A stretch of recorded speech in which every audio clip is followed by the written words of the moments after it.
Hello and welcome to episode 121 of Nuggets Dungeon Terrain. In this episode of Monster Shorts, I'll be creating two more monsters. I wanted to build a large, formidable Magma Elemental, so I used this old Minotaur from Warhammer Quest as a guide. I used this really basic structure as a guide for the wire armature.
Now I'm pressing some polymer clay to make up the torso.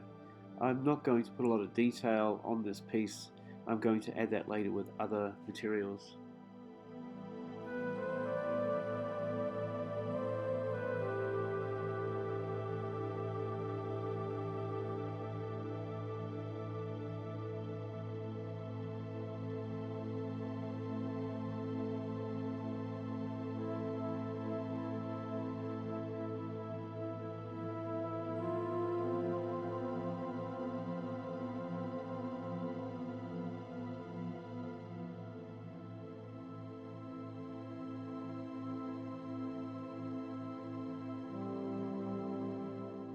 So my goal with this piece was to make sure that the armature had extra wire on the bottom, so that before I based it on something that was magnetic, I had some way of clamping it and being able to work on it without having to lie it down. So now what I'm doing is clipping off some really tiny pieces of XPS foam. It's thin enough that it's going to sit on the surface and look like some of the cooling rocks with the hot magma sitting underneath. These wedge-shaped pieces in particular are going to sit on top of the shoulders.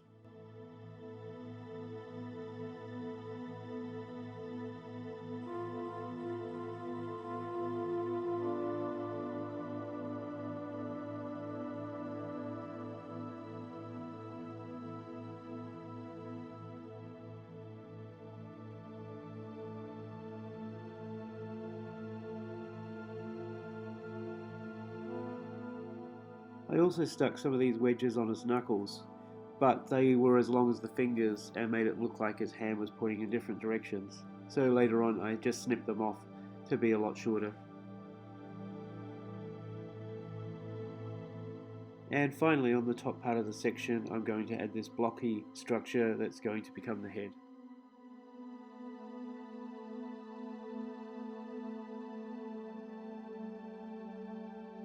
The pieces covering the rest of the body will be rectangular panels instead of wedges.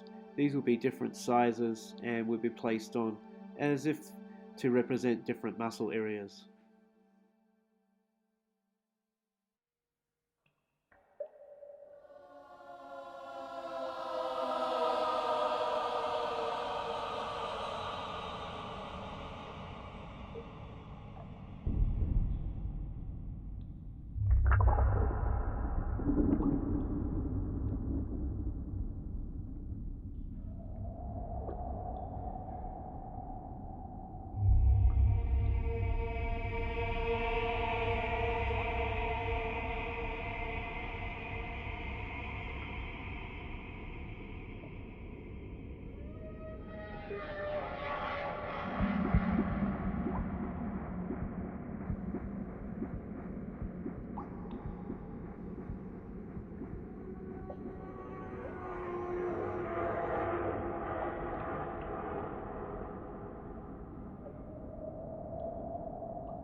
In order to make the wedges in particular look more natural, I use this hot wire probe to take off the tops a little bit and to melt some of the edges.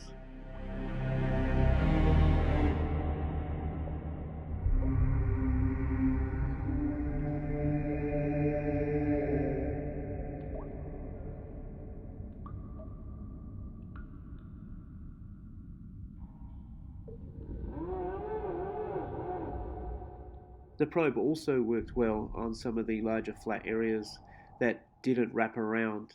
I was able to melt those edges away and make them fit in a little bit more with the base.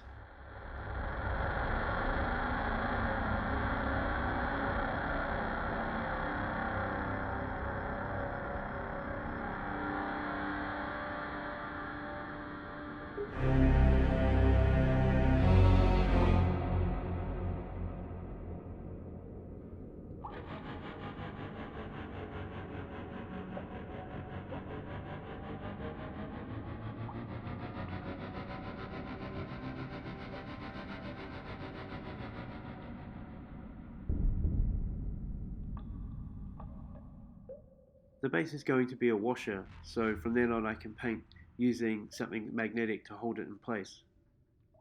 Of course, first I have to take off the extra wire from the armature that was sticking out the bottom and cut off some of the polymer at the bottom so that it's a little bit flatter and easier to glue.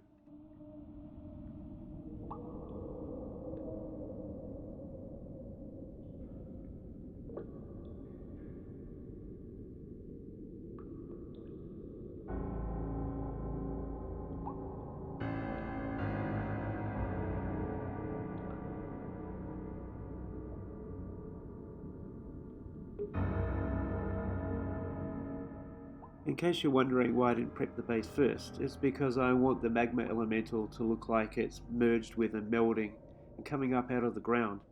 So I'm going to attach it first to the empty base and then use heaps of texture and gel to build up the base up around its legs.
Here I'm adding a few stones straight into the gel.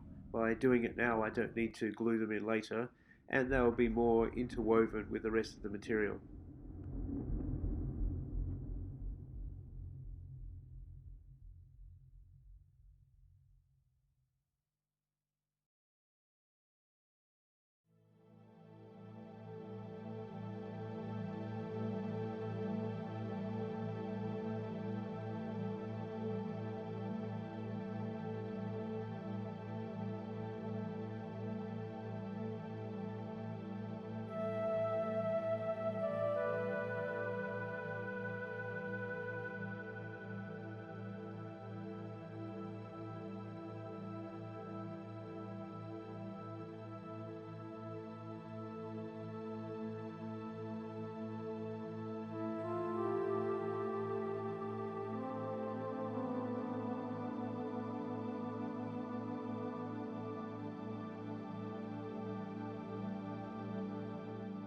Other than painting everything black, the first step was then to get a very fine pointed brush and paint all of the small areas in between the rocks white.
The third layer of colour on this inside space is orange. I'm putting it on the very edges of the yellow, but also painting the edges of the black rock as well.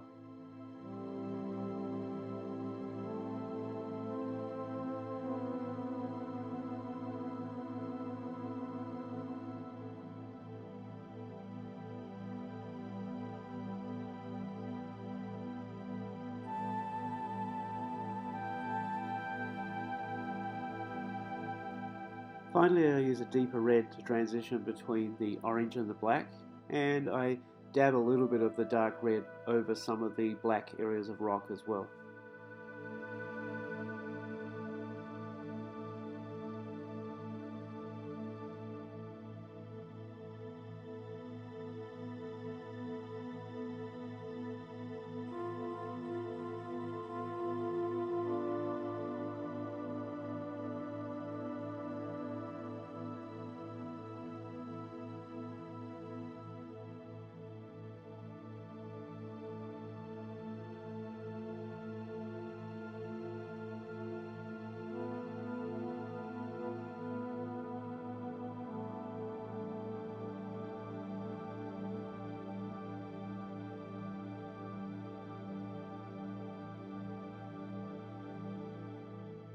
Next up is a puddle mimic.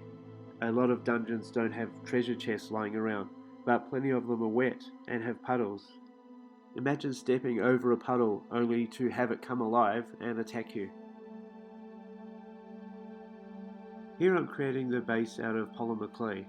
Once again, it's going to go into the oven for about 45 minutes on 120 degrees.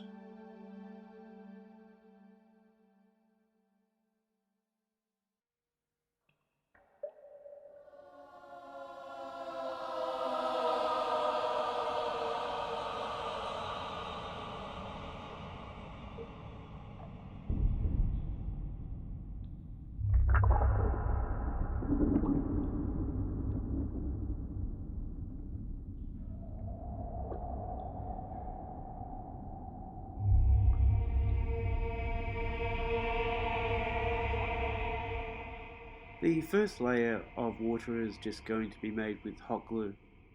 Then later on I'm going to add some other mediums to it.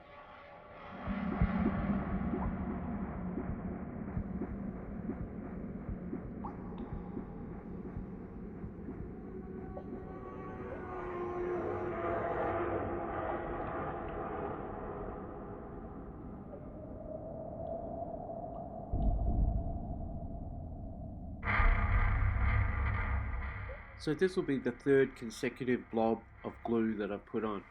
Each one is moving slightly away from the center, as if it's reaching or lunging out.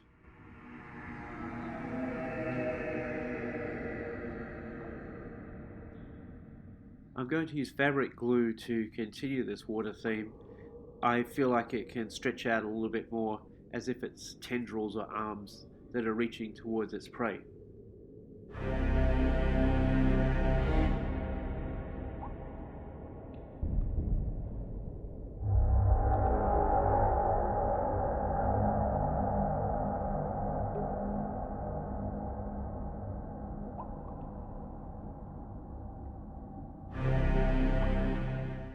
What I'm looking for is enough material here that it will want to start stretching out and form a life of its own.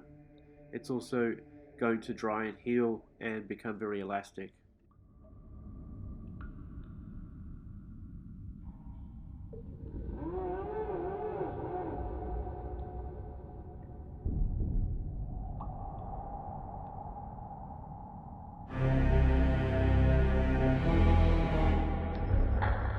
If you're looking closely, you'll see that I'm continually teasing the material, and then it suddenly reaches a point where it can lift a little bit more of its own weight.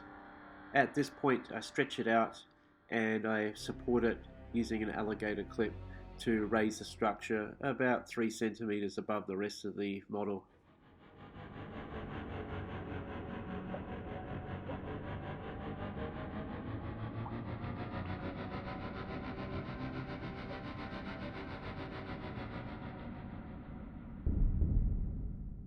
There's actually enough here for me to be able to use a second toothpick and pick out some more. I'm going to support these both in the same direction and later on merge them together by running some fabric glue down both of the pieces while they're very close to each other. Here I'm taking off the clip to see how much the fabric glue has healed. It's still a little bit too flexible, so I place the clip on and decide to come back another couple of hours later.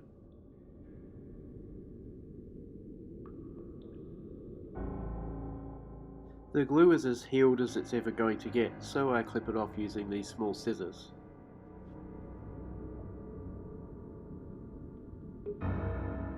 I'm left with this one skinny tendril sticking out. Could look pretty cool for some kind of alien face hugger or something. But now what I'm going to do is to continue to add layers of fabric glue to the tendril until it thickens up and is strong enough to use on the table.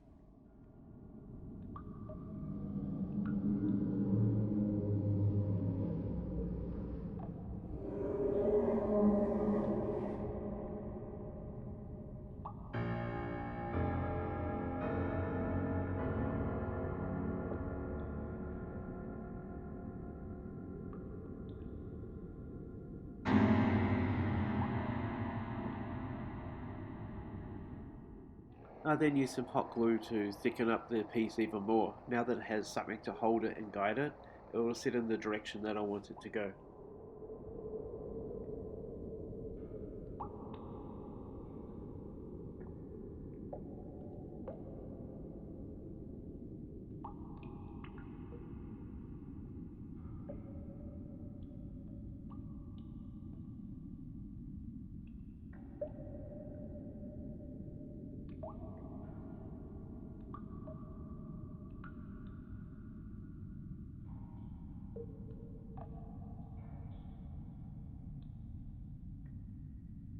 I then give it one more coating in fabric glue. This fills in all the little holes much better and puts lots of interesting little bubbles in.